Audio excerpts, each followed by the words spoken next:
Morning વિદ્યાર્થીઓ, આગળ વધીએ ચેપ્ટર 4 ના કોઈ બાકી રહી ગયેલા દાખલાઓમાં. એક વચ્ચે થિયરીના પોર્શનમાં એક ટોરોઇડ ભણવાનું બાકી છે. સોલેનોઇડને સીધો કરી નાખવામાં આવે તો સોલેનોઇડ એટલે વાહકતાનું હેલિકલ ગુજરું, અને એને વર્તુળાકારે વાળી દેવામાં આવે તો ટોરોઇડ બની જાય. એ પણ આપણે ભણશું. અત્યારે સ્વાધ્યાયનો 13મો દાખલો જોવો. સ્વાધ્યાયનો 13મો.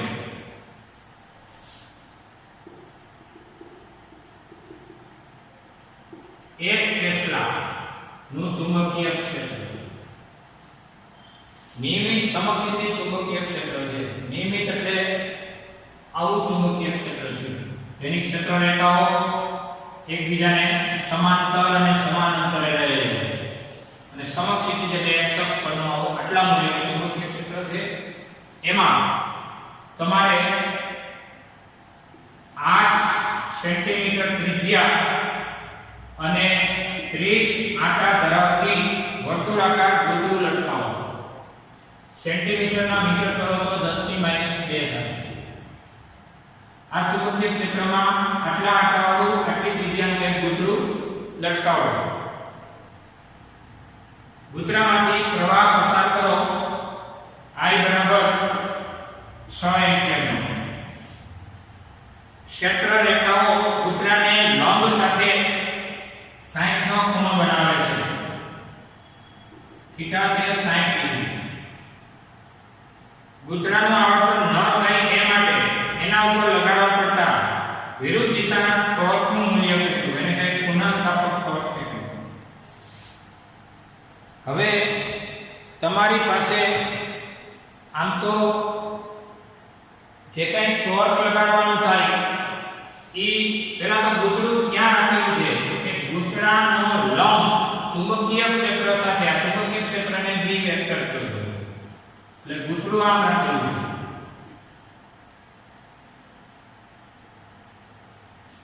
તેથી ગુજરાની સપાટીએ વિચારેલો આ લંબ કહેવાય.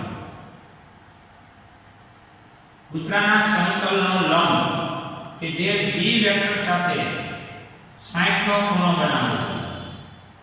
ગુજરાનો સપાટીએ વિચારેલો લંબ ચુંબકીય ક્ષેત્ર સાથે 60 નો ખૂણો બનાવે છે.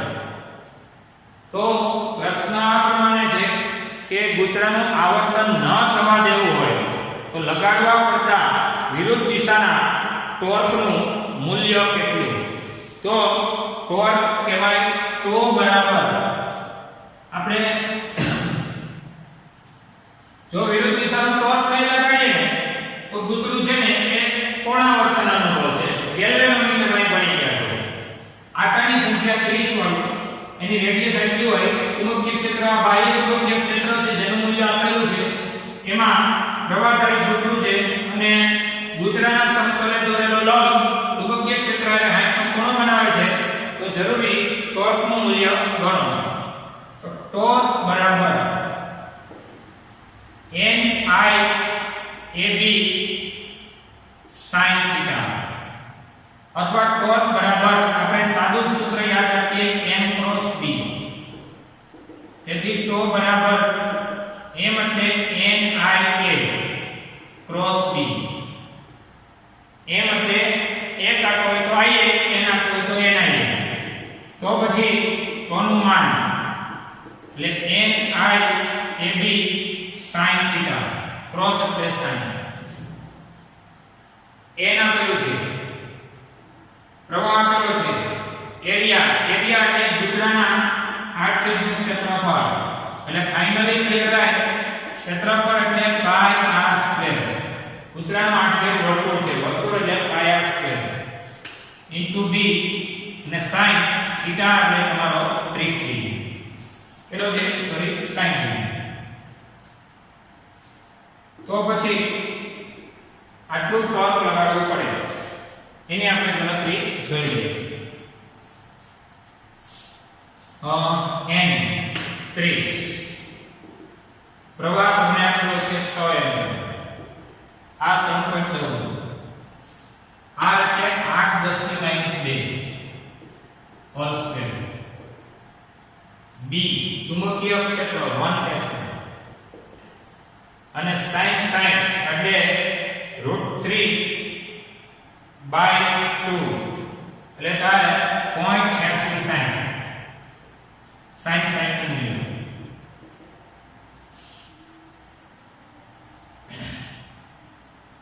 પ્રવાહધારિત ગુંચળું ટૂંકમાં ચુંબકીય ક્ષેત્રમાં રાખેલું છે એટલે સ્વાભાવિક રીતે ટોર્ક લાગે એટલે ભ્રમણ કરે. ભ્રમણ ન કરવા દેવા માટે વિરોધક ટોર્ક કેટલું બાહ્ય ટોર્ક જેટલું જેવડું એક્શન ટોર્ક હોય ને એવડું રિએક્શન ટોર્ક લગાડવું પડે.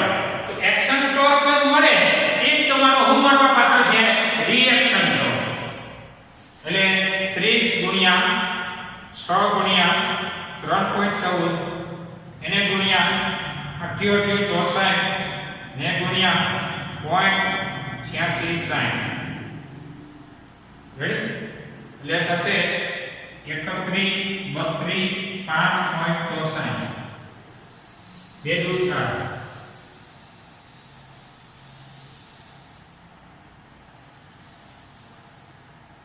તો પછી 1 2 3 ને 4 3.13 4 સ્ટેપ પૂરા થઈ ગયા. ટોર્કનો એકમ થયો ન્યૂટન × મીટર. આ 3.13 ન્યૂટનનું ટોર્ક લગાડવું પડે.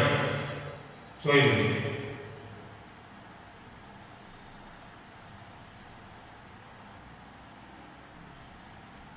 એમાં બી 13માં બી કે એમાં જવાનો જે ડેટા છે એના દ્વારા એ ગુંચળાની જગ્યાએ અનિયમિત આકારનું ગુંચળું અનિયમિત આકારનું બીજું કોઈ સમતલ ગુંચળું રાખવામાં આવે કે જેનું ક્ષેત્રફળ એટલું ને એટલું હોય. ગુંચળું કે જેનું ક્ષેત્રફળ કેપિટલ A કેવું હોય અચળ રહે એવું ને એવું ક્ષેત્રફળ રાખવાનું. તો તમારો જવાબ બદલાશે. બાકીની વિગતોમાં કોઈ ફેરફાર નથી. તો શું બદલાવાની વાત છે? ટોર્કનું સૂત્ર હતું ટો બરાબર ni ab sin θ. બાકીની ડેટા એ નો શું એ ડેટા θ એ નો ચુંબકીય ક્ષેત્ર એ નો ગુંચળાનું ક્ષેત્રફળ કે હું બદલાતું નથી. પ્રવાહ કે હું નહીં આંકડાની સંખ્યા કે હું નહીં બધી રાશિઓ અચળ છે. અહીં બધી રાશિઓ અચળ હોવાથી ટોર્ક બદલાશે નહીં. તમને પ્રશ્ન એમ પૂછો ટોર્ક બદલાશે? આપણે જવાબ આપવાનો ટોર્ક બદલાશે નહીં. ટોર્ક નથી બદલાવાનું એનું કારણ છે ગુંચળાનો આકાર આટલે તો બોલાવવાની નહીં પણ એરિયા કેવડો કે પહેલા હતો એટલો તો એરિયા અચળ. પ્રવાહ આ એરિયા તો અચળ થયો એમ અનિયમિત આકારનો છે પણ એરિયા અચળ ટેક્સ્ટબુક કે જે રાખવાનો છે એટલે એરિયા અચળ થયો. જરા જો એરિયા અચળ થયો એટલે પાઠ્યપુસ્તકે કીધું કે અનિયમિત આકાર બને હોય પણ ક્ષેત્રફળ અચળ રાખેલું છે. જે ક્ષેત્રફળ છે પહેલાનું એવડા જ ક્ષેત્રફળનું અનિયમિત આકારનું ગુંચળું છે. બાકીની બધી રાશિઓ એવી છે તો ટોર્ક પણ બદલાવાનો નથી કારણ કે બધી રાશિઓ કેવી રહે અહીંયા અચળ રહે. જોઈ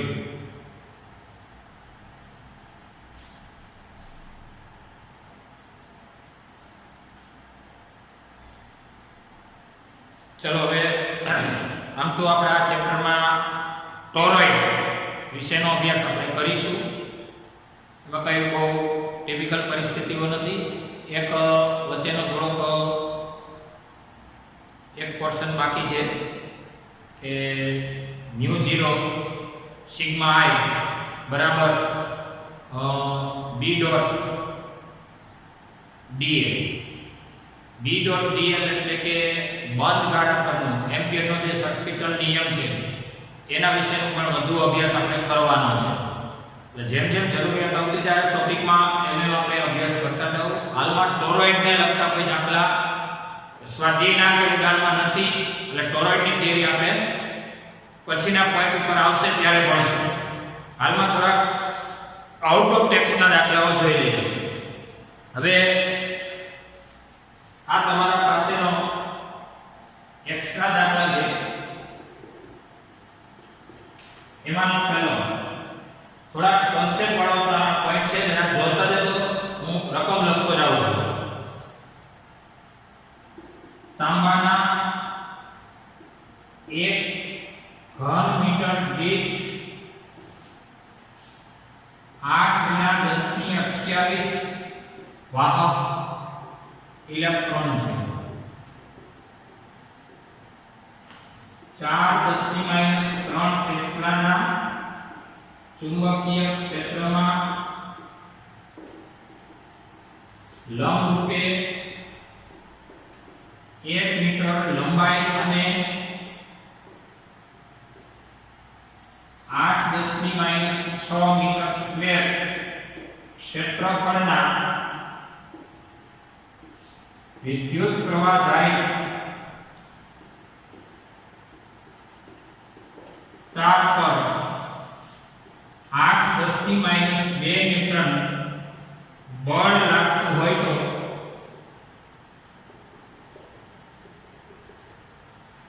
ઇલેક્ટ્રોનનો ડ્રિફ્ટ વેગ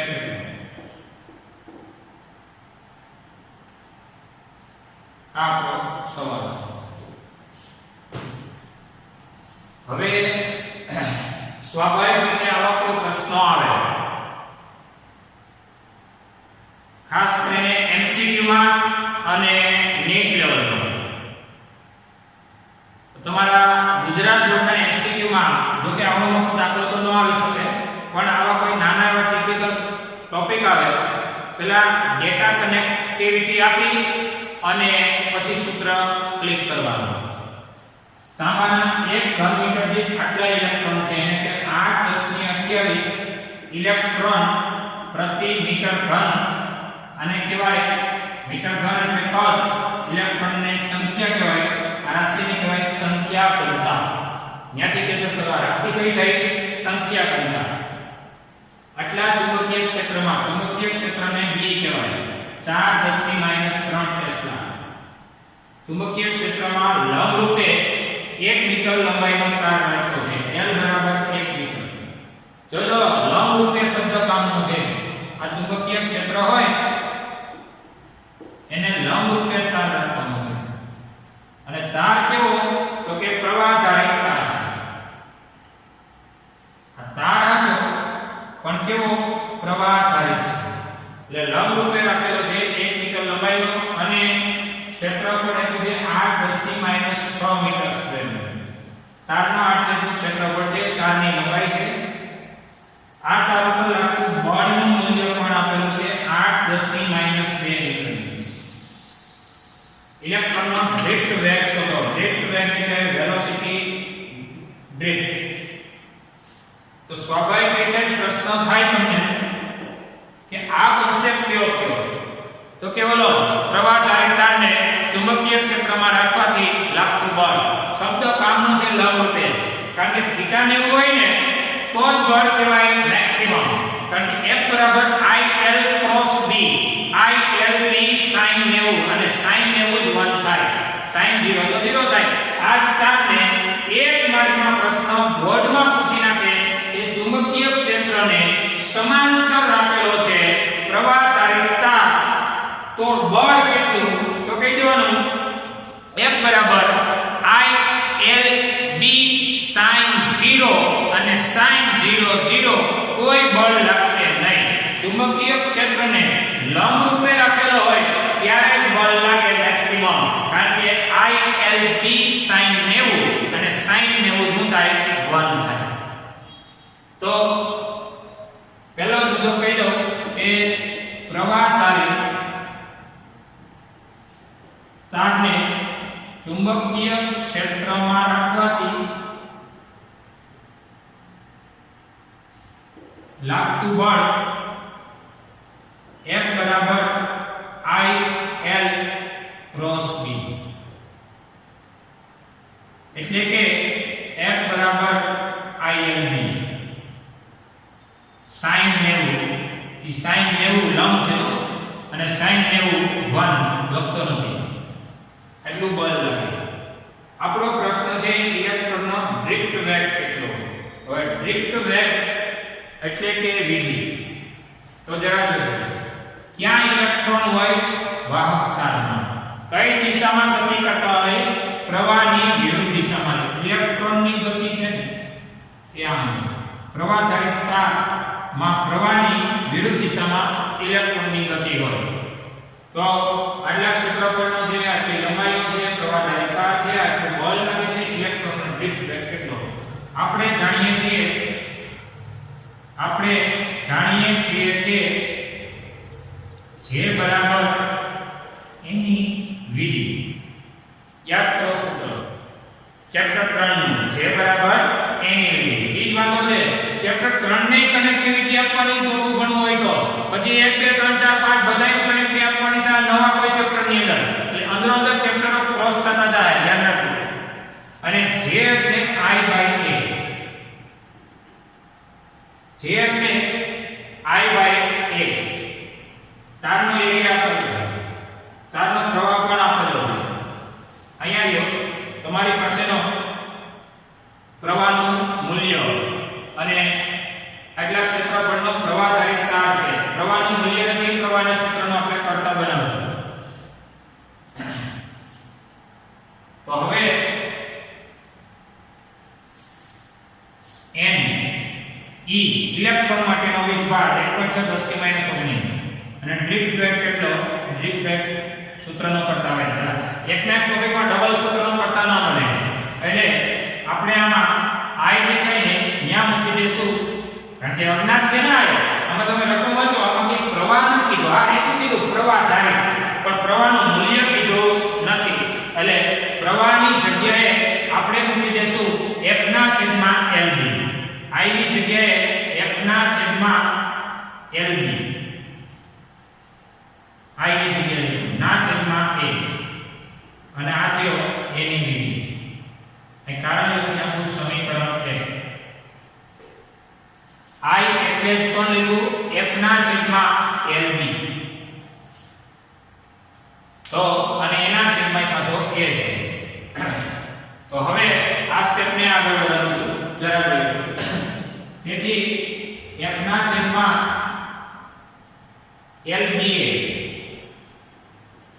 બરાબર અહીંયા ગુણાકારમાં આવ્યું એની વીડી. તેથી તમારે જોતો છે ડ્રિફ્ટ વેગ કેટલો. ડ્રિફ્ટ વેગને સૂત્રનો કરતા બનાવો F/LBA into NE. ડ્રિફ્ટ વેગ બરાબર F કેટલો છે 8 10 ની -2 મીટરનો. L કેટલી છે 1 મીટરની. ચુંબકીય ક્ષેત્ર કેટલો છે 4 10 ની -3 નો. એરિયા કેટલાનો છે 8 10 ની -6. સંખ્યા ઘનતા કેટલી છે સ્મોલ n 8 10 ની 28.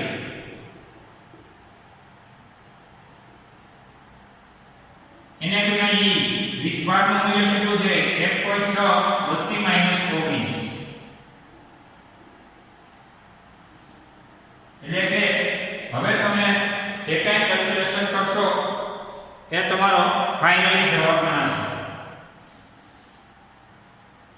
8/4 ના છેદમાં આ કાટકું ઉડી ગયું ને 1/4 ના છેદમાં 8 ના છેદમાં 1.6 એટલે 0.01953.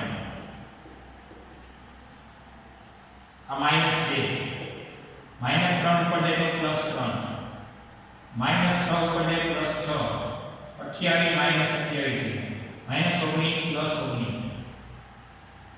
19 + 6 ને 3 9 એમાંથી 28 30 બાદ એટલે -2 કાઢી. તો ફાઇનલ ડ્રિફ્ટ વેગ ગણાય 1 અને 2 પોઈન્ટ આપી નાખો 1.9 અને 10 ની -4 ઇલેક્ટ્રોનનો દીઠ વેગ થયો 1.9 10⁻⁴ મીટર પ્રતિ સેકન્ડ. આવા દાખલાઓ તમારી પાસે ઢગલાબંધ હોય, અનધર મટીરીયલમાં સોલ્યુશન સાથે હોય, અમુક સોલ્યુશન વગરના હોય, કોન્સેપ્ટ ઉપર હાલવાનું થાય, ફ્રી હોય કે ખાલી ટેક્સ્ટ બુક જ નથી કરીને રાખવાની.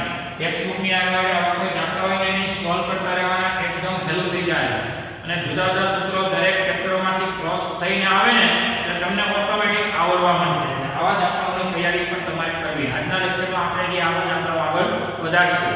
પછી જ્યારે એવો ટાઈમ હશે ત્યારે ટોરોઇડ અને કોઈ એકાદો નાનો ટોપિક એમ્પિયરનો સર્કિટલ નિયમને ડીપમાં ભણવાનો હોય તો એ ભણી લઈશું. જોઈ લો જરા, દાખલો નોંધી લેજો.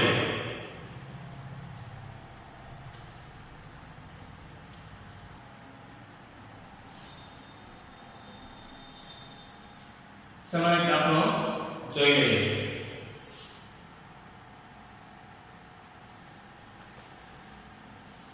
.1.5 મીટર લંબાઈ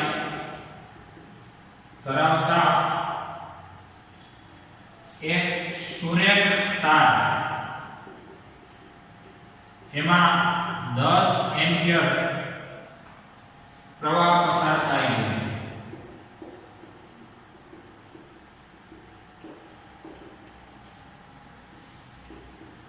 આ વાહકને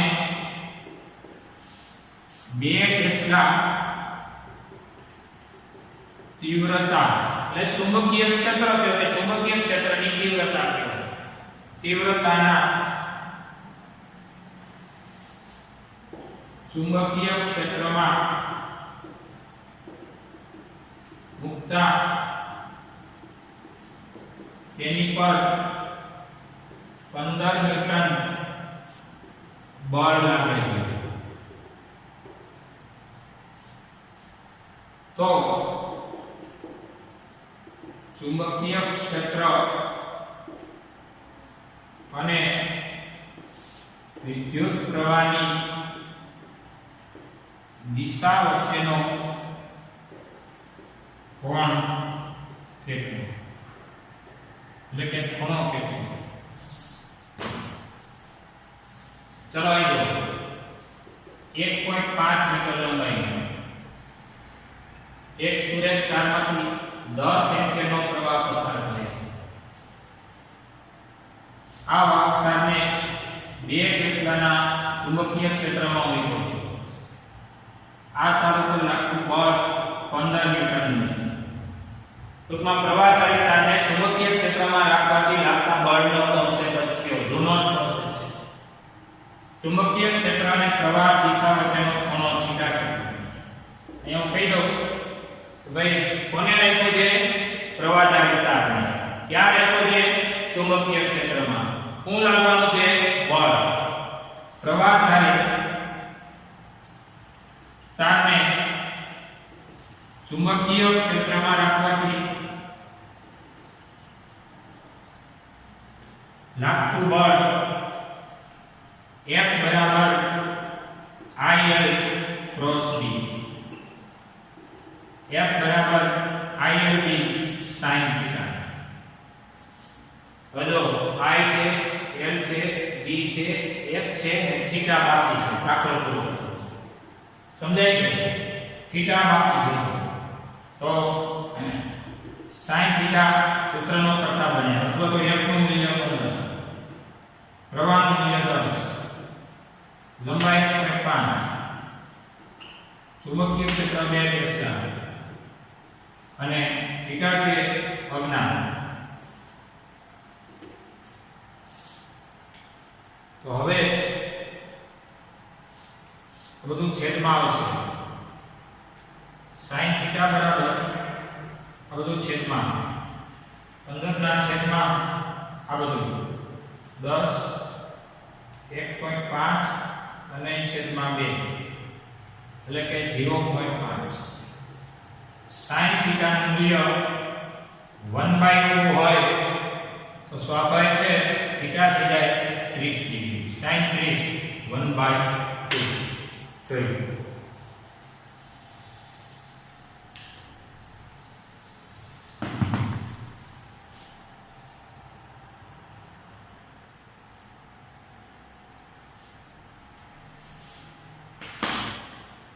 चलो नेक्स्ट 0.6 ग्राम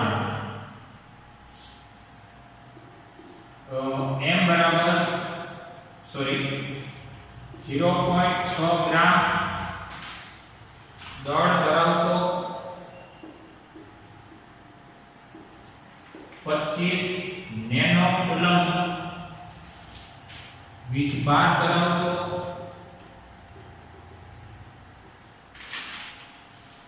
कण समक्षितिज दिशा में 1.2 10 की 4 मीटर प्रति सेकंड જેટલા અચળ વેગથી ગતિ કરે છે तो चुंबकीय क्षेत्रનું મૂલ્ય કેટલું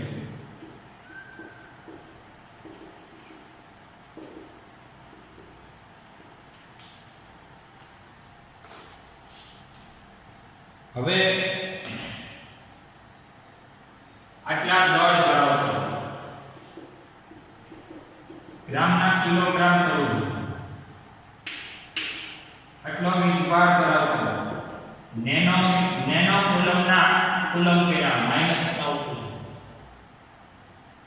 સમક્ષિતિજ દિશામાં સમથિંગ એવા વેગથી જાય છે વેગનું મૂલ્ય છે આટલું વેગના મૂલ્યને ઝડપ કહેવાય અચળ વેગથી ગતિ કરે છે ચુંબકીય ક્ષેત્રનું મૂલ્ય કેટલું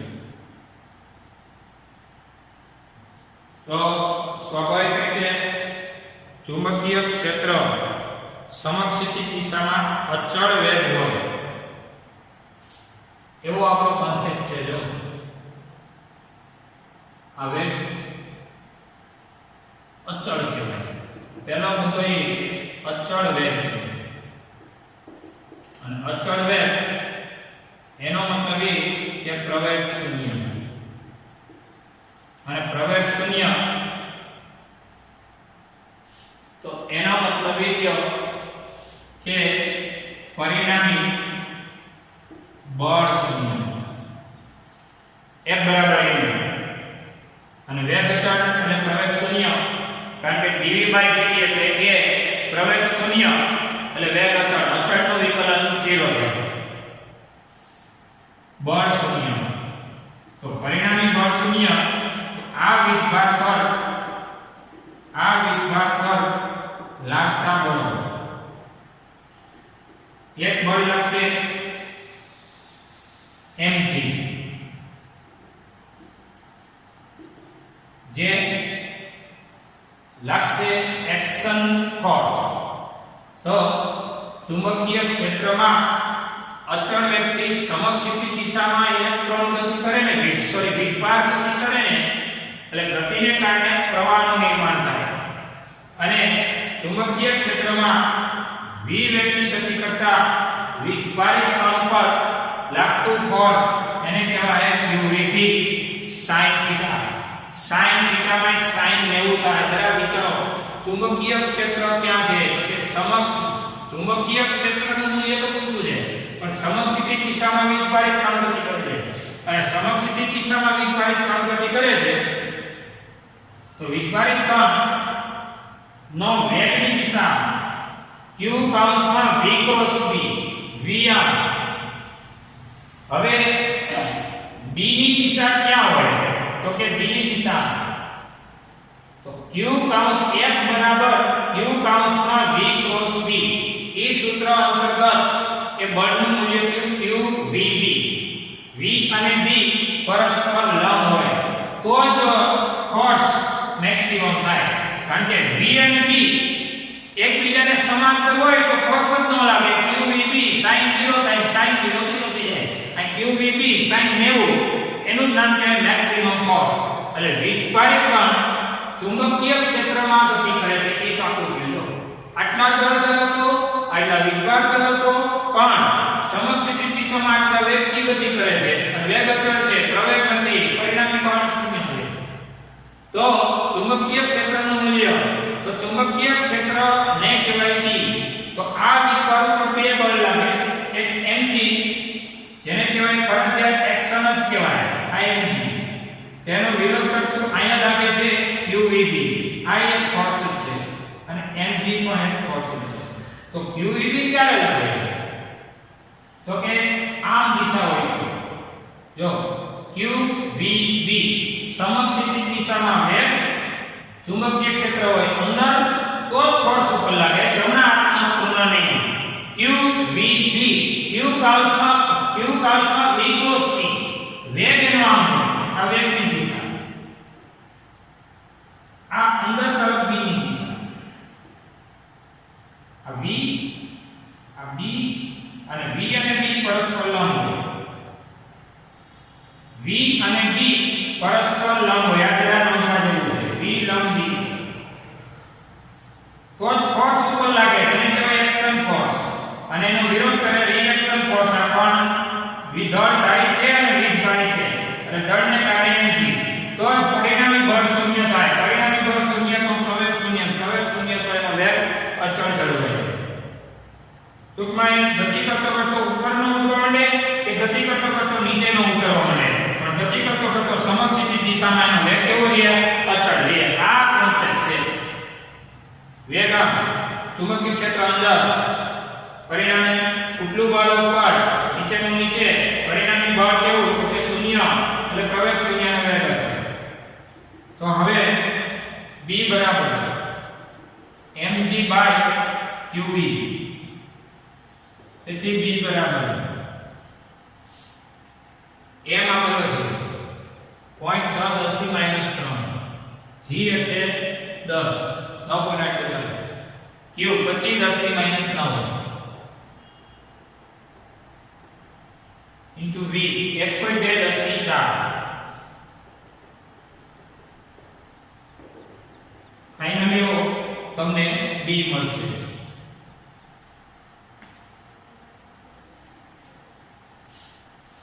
0.6 ના છેદમાં 25 ના છેદમાં 1.2 0.00 -3 + 1 -9 + 9 થઈ ગયા 4 - 4 9 ને 10 10 માંથી 7 જાય એટલે 3.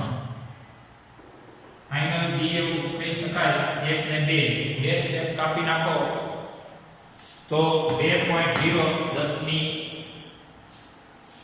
1 2 કાપી નાખો 2 ગુણ્યા 10 ની 1 એટલે ફાઇનલ b બરાબર 20 ડેસિમલ છે. આ નોંધી શકાય એવો લખો છે. આ કોન્સેપ્ટ છે. ગમે એમ કરી પાઠ્યપુસ્તક ભણી ગોખી અને થિયરી ગોખી લો, દાખલા ગોખી લો, તમને એમ થાય બોર્ડમાં પેપર ભરવા જાય, બોર્ડમાં MCQ માં આવા લલચામની જાહેરાતોમાંથી ક્યાંય પણ આવી શકે છે. ગયા વર્ષના MCQ પાઠ્યપુસ્તકમાંથી જ બધા હતા, પણ પાઠ્યપુસ્તકમાંથી કોન્સેપ્ટ ઉપાડો તો હતા, બાકી કાંઈ નહીં, બધું ઉપરથી જાય એવા MCQ આવી ગયા. એટલે દરેકે આ રીતે ડીપમાં તૈયારી કરવી. 100 માંથી 100 માર્ક મેળવવા માટેની તૈયારી આ ટાઈપની છે.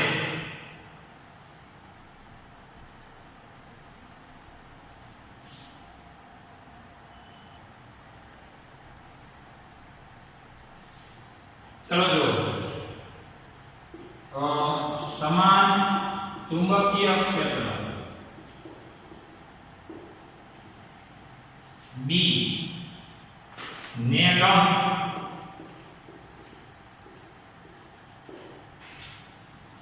પ્રોટોન, ન્યુટ્રોન,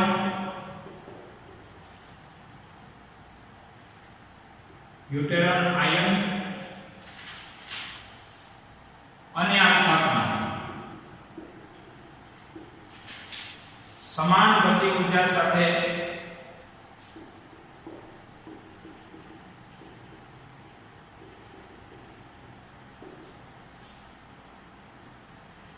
વર્તુળાકાર માર્ગે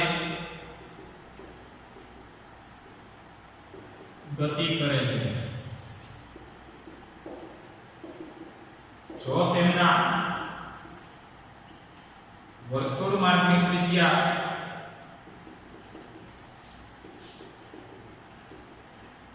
અનુક્રમે રેડિયસ પ્રોટોન, રેડિયસ ડ્યુટેરોન અને રેડિયસ આલ્ફા કોણ વડે દર્શાવીએ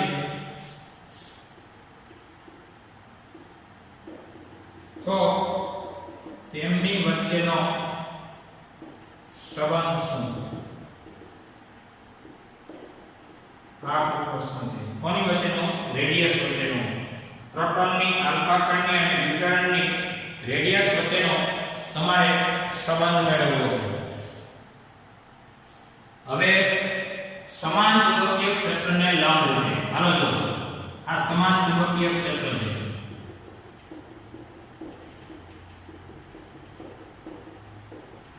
રેડી? સમાન ચુંબકીય ક્ષેત્ર અંદર જાય છે એને લંબ રૂપે એટલે ત્રણ કણો છે. પ્રોટોન શું છે જોઈ લો. પ્રોટોન એ સામાન્ય હાઇડ્રોજન છે. પછી ડ્યુટેરોન એનો સંસ્થાનિક છે. હાઇડ્રોજનના ત્રણ સંસ્થાનિક સામાન્ય hydrogen H11, ડ્યુટેરોન H12, tritium H13 અને આલ્ફા કણ. આલ્ફા કણ એ હિલિયમનો ન્યુક્લિયસ છે He2 આ પ્રોટોન, આ ડ્યુટેરોન અને આલ્ફા સમાન ગતિ ઊર્જા ધરાવે છે. ત્રણેય માટે ગતિ ઊર્જા કે સમાન. જો વર્તુળ માર્ગે ગતિ કરે છે. વર્તુળ માર્ગે ગતિ કરવી પડે એમ છે કારણ કે વીજભારિત કણ ચુંબકીય ક્ષેત્રને લંબ રૂપે ગતિ કરે ત્યારે સાયક્લોટ્રોનની જે વર્તે છે એટલે કે qvb બરાબર mv2/r ટેકનિક ફોર્સ કરવાનું છે. આ કેન્દ્રગામી બળ અને ઓલું લાગશે કેન્દ્રગામી બળ. એટલે વર્તુળ માર્ગે ગતિ કરે છે અને વર્તુળ માર્ગે ત્રિજ્યા ભગાની ડિગ્રી ગુજરી હોય તો એ રેડિયસ વચ્ચેનો સંબંધ શું થાય એ તમે કહો. તો આપણે જાણીએ છીએ કે આ કોન્સેપ્ટની અંદર ત્રણેયના વીજભારો અલગ અલગ છે. એની ગતિ ઊર્જા સમાન છે. આમાં આપણે ગતિ ઊર્જા લાવવી છે એટલે થઈ ગયું. તો અહીં જોય કે q મૂલ્યના વીજભારને ચુંબકીય ક્ષેત્રને લંબ v વેગે ગતિ કરાવતા લાગતા બળ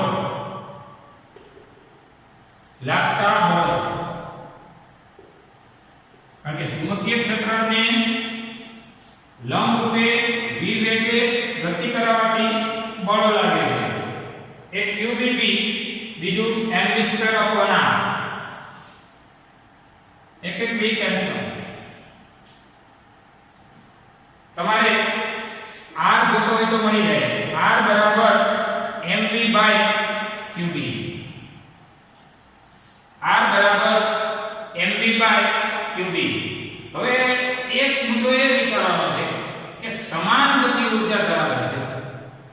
વેગ નથી એકો ગતિ ઊર્જા સમાન હોવી એનો મતલબ એ કે ચુંબકીય ક્ષેત્ર કેવું છે એ જોઈ લો કે સમાન ચુંબકીય ક્ષેત્ર છે. b પણ સમાન છે. વીજભાર અલગ અલગ, દળ અલગ અલગ. તો આપણે એવું કરીએ કે આને ગતિ ઊર્જામાં કન્વર્ટેશન આપી દઈએ. જો r બરાબર 1/2 m v² ઘટે છે v તો v માં કન્વર્ટેશન આપી શકાય એમ છે. આ બીજો વેગનો કોઈ કોન્સેપ્ટ આપેલો નથી. 1/2 m v² mv/qb થયો ને ગતિ ઊર્જા k બરાબર 1/2 mv². આમાં આપણે ગતિ ઊર્જા ઇન્વોલ્વ કરવી છે. તો કે કા ગતિ ઊર્જા તો કે ગતિ ઊર્જા તમને આપેલી છે. ગતિ ઊર્જા k બરાબર 1/2 mv². તેથી v² બરાબર 2k/m. 2k 2k by m અને v બરાબર અંડર રૂટમાં 2k બાય m. v બરાબર શક્ય બને અંડર રૂટમાં 2k બાય m. આને નંબર આપી દો 2. 2 ને આમાં મૂકી શકાય. 2 ને 1 માં મૂકો તો r બરાબર m બાય 2b. બાજુમાં v છે. v એટલે અંડર રૂટમાં 2k બાય m.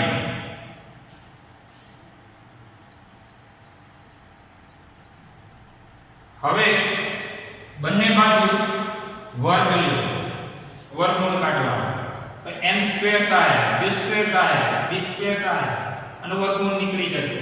અહીં વર્ગ થઈ જશે.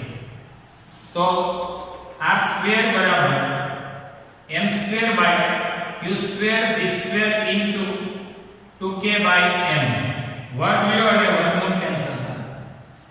ગતિ ઊર્જા કેવી કીધી છે જોઈ લો, સમાન.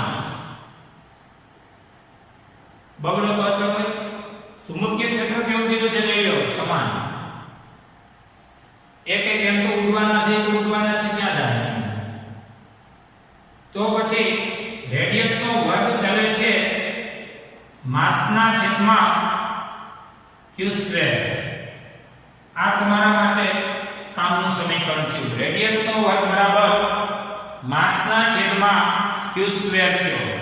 હવે જો સમીકરણ 3 પરથી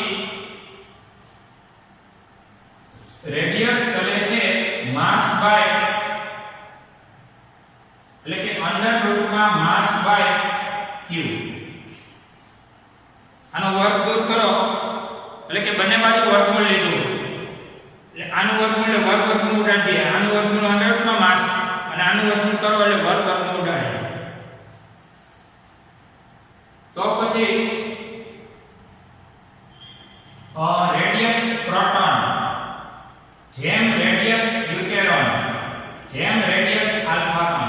ત્રણ છે, એક પ્રોટોન, એક ડ્યુટેરોન અને એક આલ્ફા કણ. ઇઝ ઇક્વલ ટુ ચલો થશે શું લીધું ઇઝ ઇક્વલ ટુ અંડર રૂટમાં m બાય q જેમ m બાય q જેમ m બાય q એટલે કે માસ બાય 20 બાય. પેલો પ્રોટોન છે એટલે અહીંયા પ્રોટોન પ્રોટોન, બીજો ડ્યુટેરોન છે અહીંયા ડ્યુટેરોન ડ્યુટેરોન, ત્રીજો આલ્ફા છે તો અહીંયા આલ્ફા આલ્ફા. તો અંડર રૂટમાં માસ પ્રોટોન, પ્રોટોનનું દળ જોઈ લો. પ્રોટોનનું દળ છે 1, એનો વિભાગ 1. ડ્યુટેરોનનું દળ છે 2, ડ્યુટેરોનનો વિભાગ E1. આલ્ફા કણનું દળ છે 4, આલ્ફા કણનો વિભાગ નીચે 2. તો 1 નું વર્ગમૂળ 1 જેમ 1 થયો. આ √2 જેમ 1 થયો. 4 નું વર્ગમૂળ 2 ઉડી જાય. આ 1 જેમ 1 થયો. એટલે કે પ્રોટોન, ડ્યુટેરોન અને આલ્ફા કણ માં સમાન કોણ થયો. તો આપણે આન્સર તરીકે લખીએ કે સંબંધ શું તો કહેવાય પ્રોટોનનો અને આલ્ફા કણનો સમાન થયો રેડિયસ. પ્રોટોન અને આલ્ફા કણનો રેડિયસ સમાન. ત્યારે √2 એટલે 1.41 અને ડ્યુટેરોન વાળાનું વધુ છે. ડ્યુટેરોન વાળાનો રેડિયસ વધુ છે ત્યારે આ બેનો એથી ઓછો છે. આ બેનો સમાન છે પણ ડ્યુટેરોન થી કેવો છે ઓછો છે. આ એનો સંબંધ કાઢી શકાય. જોયું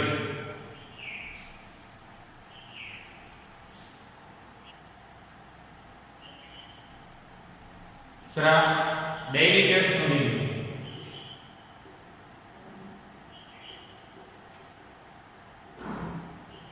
સ્વાધ્યાયનો 13મો